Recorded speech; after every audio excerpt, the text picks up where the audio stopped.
안녕하십니까. 민법 강의를 맡게 된 이종근입니다. 우리가 배운다는 것은 자신을 낮춘다는 것이고 가르친다는 것은 함께 희망을 나누는 일입니다. 만나뵙게 돼서 반갑습니다. 네, 항상 시작은 거창하지만 항상 마지막은 흐지부지 되는 경우가 많습니다. 그래서 여러분들이 계속 모드로 공부를 하시려면 기초를 튼튼히 하셔야 됩니다. 그래서 민법은 기본 법률 용어를 익히는데 최선을 다하시기 바랍니다. 그래서 제가 주로 민법을 전체적인 흐름 속에서 설명드릴 테니까 여러분들은 잘 따라오시면 되겠습니다. 그러면 첫 번째 시간은 민법은 전체적인 어떤 모습을 갖고 있고 또 시작되는 부분, 권리, 주체, 서설에 관한 내용을 설명드리겠습니다. 그럼 내용을 한번 보도록 하겠습니다. 네, 그래서 먼저 들어가기 전에 여러분들이 민법이라는 게 도대체 뭘까 하는 얘기죠. 우리가 출생에서 사망까지 계속 우리는 연속성을 갖고 있습니다. 그럼 이 중에서 민법에서는 특히 만 19세 했을 때, 그래서 출생했을 때 우리가 나중에 이제 공부하실 때 능력을 주는데 하나가 첫 번째가 이런 걸 줍니다. 권리, 능력을 준다 이렇게 들어가요. 앞으로 공부할 내용들입니다. 그러니까 그냥 한번 들으시고 저런 걸 공부하는구나 생각하시면 돼요. 그 다음에 만 19세가 되면 행위 능력을 준다 이렇게 표현합니다. 무슨 능력이요? 행위 능력. 그래서 만 19세는 우리가 성년이 된다 이렇게 합니다. 그죠? 그럼 우리가 생각해 봅시다. 법에서 성년, 미성년을 구별했다는 얘기는 분명히 미성년 아닌 사람 있죠. 성년 아닌 미성년자를 뭐 하겠다는 걸까요? 어떻게든지 보호를 하겠다라는 의미가 내포되어 있을 것이다. 이렇게 한번 여러분들이 감각을 갖고 계시면 되고요. 그 다음에 만 19세가 되면 행위 능력을 갖고, 이쪽은 행위 능력이 없겠죠? 그러면 행위 능력 없는 미성년자랑 행위 능력 있는 자랑, 성년자랑 뭔가 거래를 하게 되면 뭔가 미성년자한테 보호하는 측면을 갈 것이고요.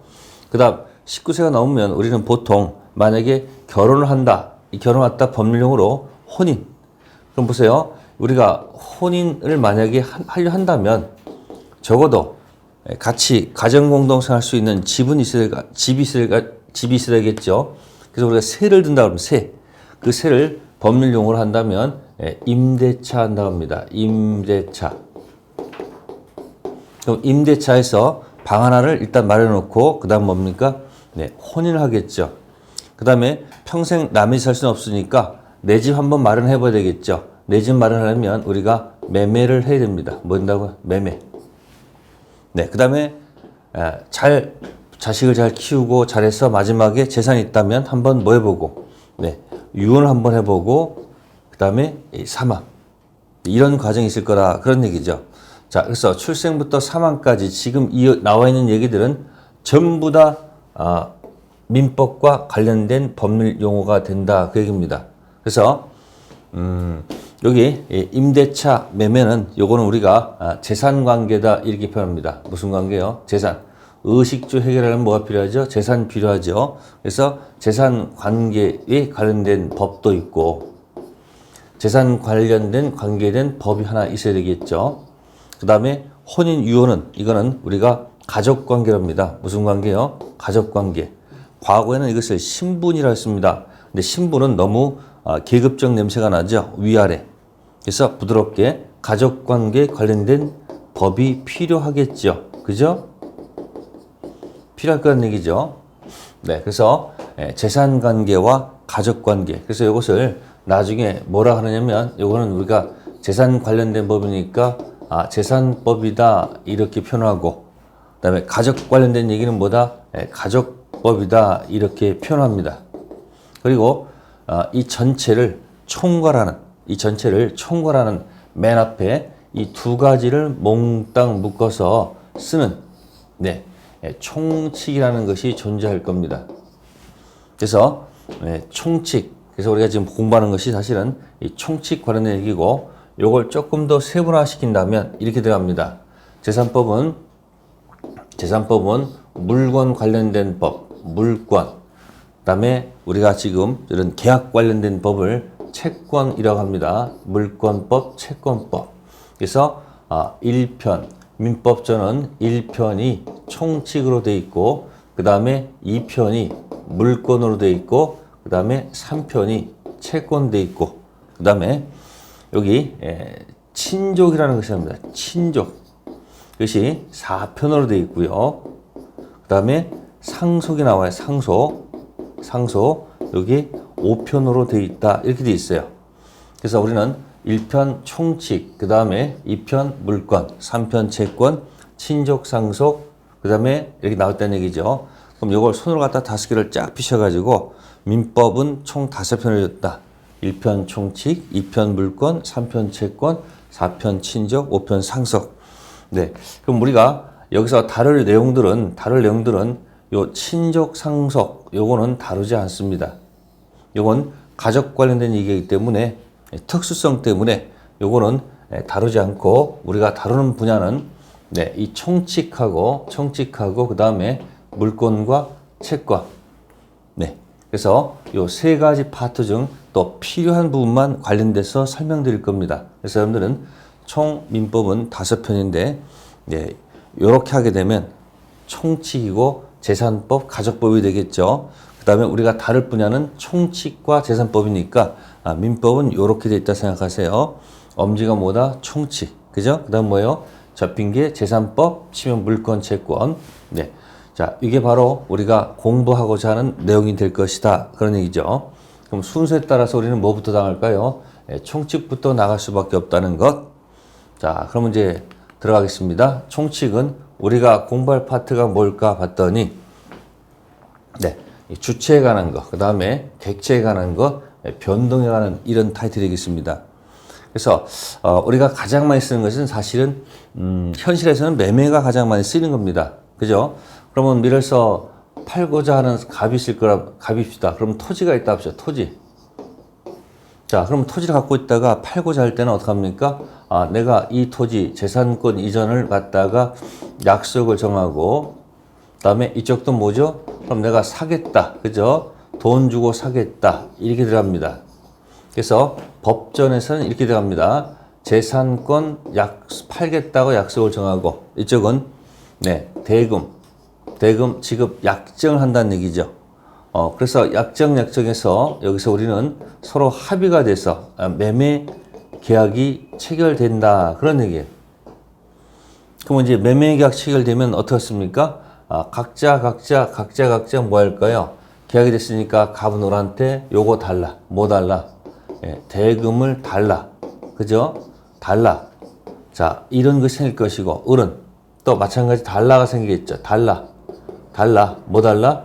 재산권 달라. 약속대로. 이 달라를 법률용어로 고친 말이 채권이라고 얘기하는 거예요. 그럼 이쪽도 뭐죠? 재산권, 채권이 생긴다. 그 얘기예요. 그러면 이 채권대로 어떻게 합니까? 상대방은 이 채권에 대해서 어떻게 합니까? 약속대로 채무를 뭐하고 이행해야 되고, 이쪽도 당연히 채무를 뭐 해야 돼요? 채무를 뭐 합니까? 당연히 채무를 이행할 의무가 있다는 얘기죠. 이쪽도 채무를 이행해야 되겠죠. 갑도. 그래서 채무를 이행해 가지고 마지막 단계에서는 채무의 마지막 단계가 뭐냐면, 이쪽에서는 을은 잔금 주는 게 마지막 채무 이행이고요. 이쪽은 마지막에 뭐 하는 거냐면요. 등기 서류를 교부하는 거예요. 그래서 이거 막견한 다음에 결국 어떻게 합니까? 이 매수인이 마지막 가서 뭐 하는 거예요? 이렇게 해서 등기를 한다. 이런 얘기입니다. 아셨습니까? 그러면 등기를 하게 되면 이제 어떤 일이 발생할까요? 등기를 하게 되면 갑의 소유권이 어디로? 을한테 뭐 한다? 이전한다. 그 얘기예요. 자, 이게 우리 과정 이야기 가장 핵심적인 이야기입니다. 그러면 요걸 갖다가 나눠본다면 여기까지가 3편 채권. 3편의 채권법 이야기의 핵심적인 이야기고, 그래서 채권은 뭐냐면 여기 달라를 채권하는 거거든요. 그 다음에 여기 잔금 주고 서류 바꾸고 등기하는 것은 요 영역은 2편 물권 영역이다. 이렇게 생각하시면 돼요. 그러면 총칙은 무엇을 얘기하느냐? 네, 이 내용 중에서 자, 뭐 이런 얘기를 하겠죠. 어떤 내용을 읽까 하냐면, 네, 이거 빨간색으로 할까? 이거 파란색 할게요. 네. 그러면 이 전체에서 봤을 때 총칙은 도대체 뭐 하냐면, 보세요. 여기 갑하고 을이 있다는 얘기야. 갑, 을. 그래서 이 권리 주체가 뭐냐면 이 갑, 을을 얘기하는 거예요. 갑, 을. 주체고. 그럼 객체는 뭡니까? 여기 토지를 얘기한다는 얘기예요. 토지. 여기 토지. 목적물이 뭐냐는 얘기죠. 토지. 그리고 마지막에 소유권이 넘어갔죠. 여기 뭐 하는 거예요? 여기 권리가 뭐 하는 거예요? 여기 변동하는 거예요. 소유권이 뭐 하는 거? 넘어가는 거. 네. 이런 것을 뭐 한다? 다루겠다. 그런 얘기죠. 다만 여기서 이제 말하자는 것. 그럼 보시면 한번 지워볼게요. 여기다 지워볼게요. 권리 주체는 여기 갑하고 을. 그죠? 갑하고 을. 주체했고. 그 다음에 저기 권리 객체는 여기 토지 하면 됐고요. 이건 중간 과정이고요. 그 다음에 권리 변동은 여기 소유권 이전한 것이 권리 변동이죠. 그럼 말하자는 것은 요 매매 계약이 하나 없어요. 그죠? 그래서 권리가 변동하는 원인 때문에 매매 계약을 통해서 뭐 한다? 소유권이 넘어간다. 그런 얘기죠. 그래서 3장, 4장에서는 그 결과를 놓고 보는 포인트가 아니고 이것이 생기게 된 원인이 뭐냐는 얘기죠. 원인. 그죠? 그 원인에 의해서 권리가 변동한다는 그 원인적인 내용을 공부하는 거예요. 원인. 그래서 이 원인의 가장 큰 테마는 법률 행위. 우리 사람 행위 했잖아요. 행위. 그래서 법률 행위로 해서 권리가 변동할 수도 있고 법률 행위 아닌 것으로 권리가 변동한다 해서 요 테마가 따라올 것이다. 그런 얘기예요. 네. 그럼 주체가 있으면은 아까 있습니다만은 서로 능력의 차이가 있으면 어떻게 할 것인지 그런 문제를 한번 생각해 봐야 되겠죠. 또 권리 객체는 토지만 있는 것은 아니겠죠. 그래서 여러분들 권리 객체에서는 물건은 크게 부동산, 동산, 테마가 이제 부동산, 동산이 주로 되겠습니다. 권리 변동 그 자체가 중요한 게 아니고 생기게 된 원인, 이 법률 행위를 가지고 공부할 것이다. 그런 얘기를 설명드린 겁니다. 네, 그럼 순서에 따라서 이제 주체에 관한 거 내용 한번 봐야 되겠죠. 그래서 주체는 서설, 자연의 법인이 있습니다. 여기 인인인데 권리 주체는 자연인 이런 겁니다. 자연인 다른 게 아니고 이 태아가 이 세상에 뭐하면 출생하면 자연인이 된다. 이렇게 일단 생각하세요. 이건 개인입니다. 개인. 한편 법인은 단체 얘기입니다. 단체. 그래서 단체가 무슨 등기를 하게 되면 설립 등기를 하게 되면 법인이 된다 생각하시면 돼. 그래서 법인은 사람 단체가 뭐 있으면 사단법인, 재산 단체가 설립 등기하면 재단법인, 뭐 요 정도에서 생각할 겁니다. 그래서 주체 첫 번째 한번 가보도록 하겠습니다. 자, 그럼 이제 들어가기 전에 민법이 뭔가 방금 전에 전체의 설명을 드렸기 때문에 몇 가지 내용만 볼게요. 민법 개념은 재산하고 신분, 자, 가족관계를 규율한다는 법 설명드렸습니다. 그럼 민법은 형식적으로 봤을 때 하고 실질적 봤을 때 참고사항입니다. 형식적이라는 것은 말 그대로 형식을 갖췄다는 얘기죠. 그래서 민법 전만을 얘기합니다. 국회를 통과한 민법 전만을 얘기하고요. 실질적 의미는 민법 전만을 얘기하면 안 되겠죠. 사법의 일반법이다. 이게 실질적 의미의 민법. 그래서 다만 공법이라든지 특별사법, 상법, 소송법은 제외입니다. 자, 양자관계는 형식적 의미의 민법은 대부분 실질적 의미의 민법에 해당하지만 그 전부는 아닙니다. 그래서 민법 전에도 이 벌칙 규정이 있어요. 벌칙. 어떤 형벌법규도 들어가 있고 채권의 강제 같은 절차법규도 규정되기 때문에 형식적 의미의 민법이 전부 다 실질적 민법을 할 수는 없습니다. 자, 민법의 성격입니다. 민법은 사법입니다. 공법이 아니고 뭐다? 사법. 그러니까 나중에 민법은 공법 행위에 적용이 있으면 안 되고 사법 행위에 적용한다는 것이 맞겠죠? 그 다음에 민법은 일반법입니다. 모든 사람, 모든 사건에 적용되는 일반사법. 그래서 모든 사람, 사건에 적용되는 것이 일반이고 특정 사람, 특정 사건으로 적용되는 것이 특별사법입니다. 그래서 상법이 대표적이죠. 상법은 기업법이라고 생각하시면 돼요. 민법은 절차가 아니고 뭐다? 실체적 권리관계를 규율하는 법입니다. 그래서 권리 의무 관계를 규율하는 법을 실체법, 이 실체적 내용을 실현시키는 법이 뭐다? 절차법이 되겠습니다. 자, 그러면 이제 민법에 이제 법원 들어갑니다. 그럼 법원이 뭐냐면, 자, 법은 다른 게 아니고, 민법은 다른 게 아니고요. 갑하고 을하고 이제 싸우는 거예요. 갑은 을한테, 야, 해달라. 을은 나는 그거 인정 못해. 그럼 싸우면 이 법원에서는 뭐 해야 돼요? 판단을 해야 될 거 아니야, 판단을. 갑을 편들지, 을 편들 거 아닙니까? 판단한 것은 뭔가 근거가 있을 거 아니에요, 근거. 재판하는 근거. 재판할 때 드는 근거를 가지라 그런 얘기죠. 그걸 뭐라 한다? 어렵게 법의 존재 형식, 어렵게 생각하지 마세요. 법원이 판단하는 그 근거가 뭐냐는 근거, 기준이 뭐냐는 얘기죠. 다툼이 있을 때 상대방이 그렇다 인정해야 되겠죠. 그럼 갑은 이렇게 해야 되는 게 맞지 않습니까? 이렇게 청구를 하고 여기서 뭡니까? 인정 못하겠다, 노하겠죠. 그걸 판단하게 됐죠. 판단할 때는 뭐가 있어야 돼요?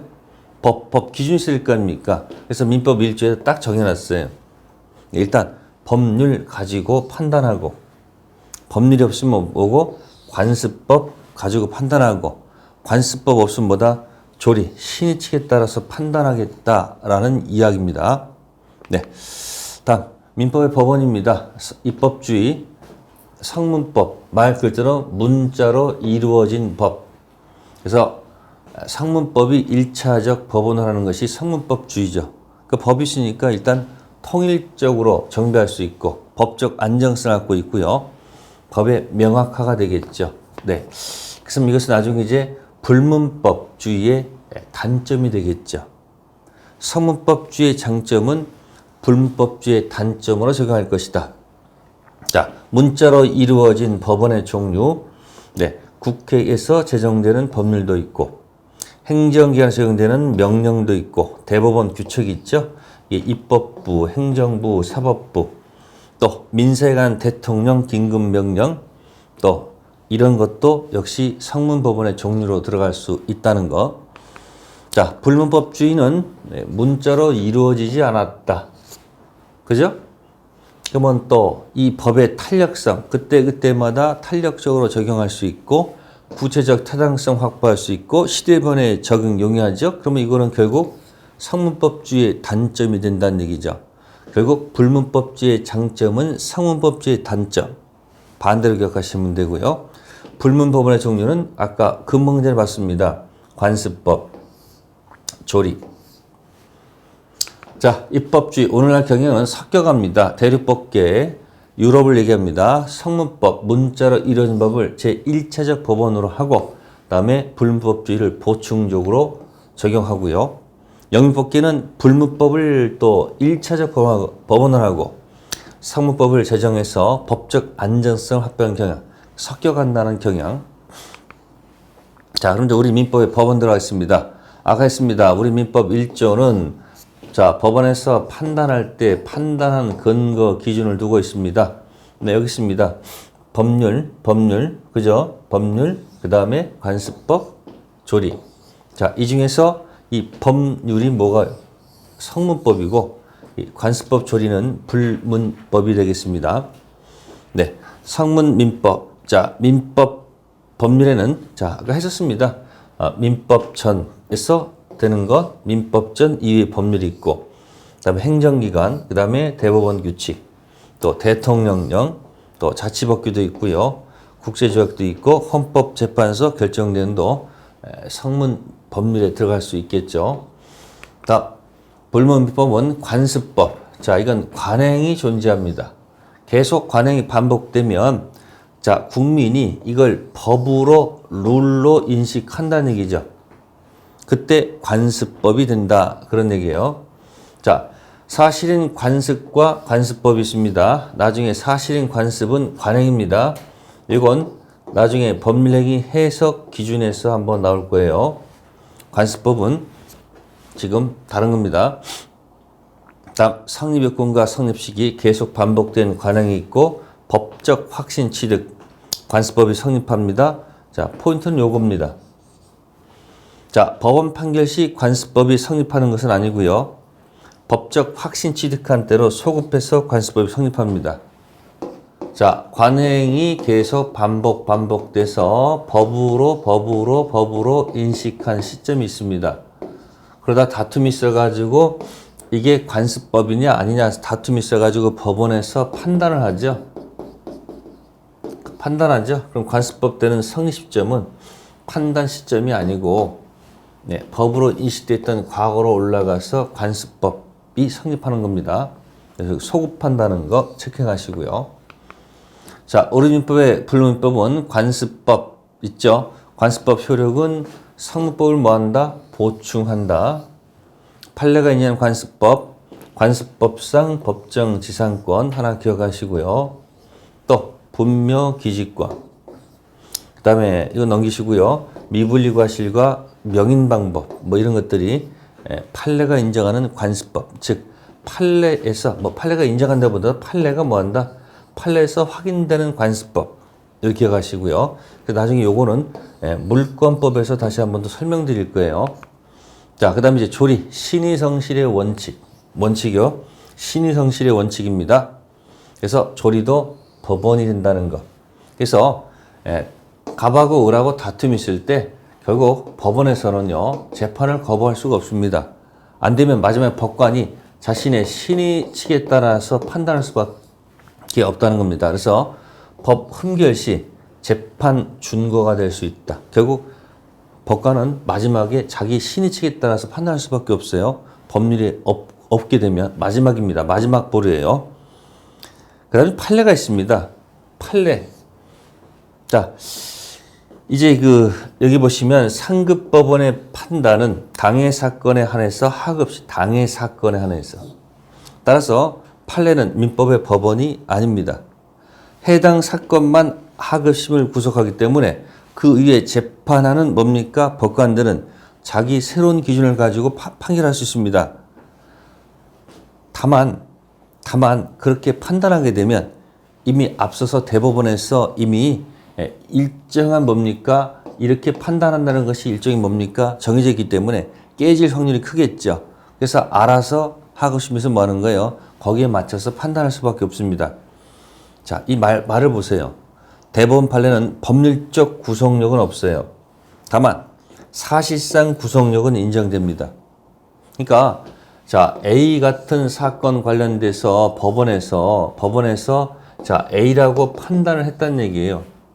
그러면 다음에 A와 비슷한 A와 A-A1 비슷한 사건이 발생했을 때 다른 판결할 수도 있어요.